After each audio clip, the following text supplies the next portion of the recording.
ทอดความหลังกินหอมดอกหังอายยังบอกเคยลืมไล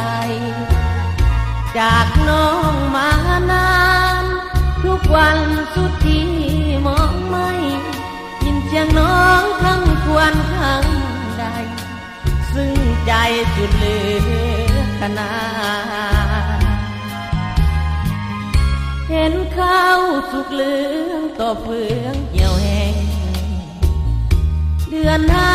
หน้าแลน้ำแห้งจากกินดินนาดังเข้าคอยคนจนคอยแฟนดังว่าก็ได้ลืมน้ำคำสัญญาทั้งที่ผ่านมาสองเขาเคยมีหอมดอกจำปามาลาใครที่บ้านในวันสงกรานต์สาบานหักบ่นายนี้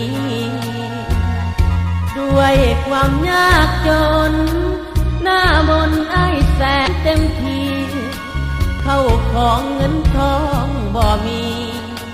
ไอ้นี้สุดที่น้อยใจดอกขาคงคอยใจลอยมองมนคิดสงสารตนยามจนขาดคนเห็นใจจงให้เวลาไอ้หาเงินทองของใจคิดถึงสู่ผู้เป็นดวงใจแล้วไอ้จะไป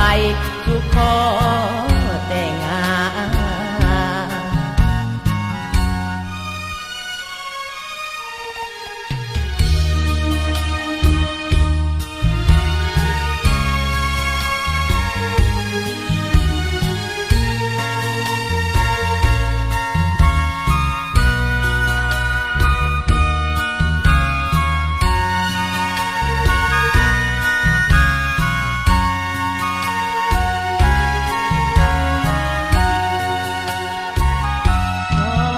ดอกจำปา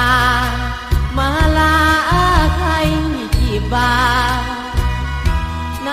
วันสงกรานต์สาบานหักบ่นายนี้ด้วยความยากจนหน้ามนต์ไอ้แสนเต็มที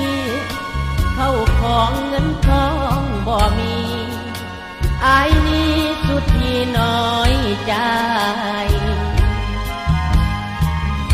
ดอกหักคงคอยใจลอยมองมนคิดสงสารตนยามจนขาดคนเห็นใจจงให้เวลาไอ้หาเงินทองของใจคิดถึงสู่ผู้เป็นดวงใจแล้วอ้ายจะไปสู่ขอแต่ง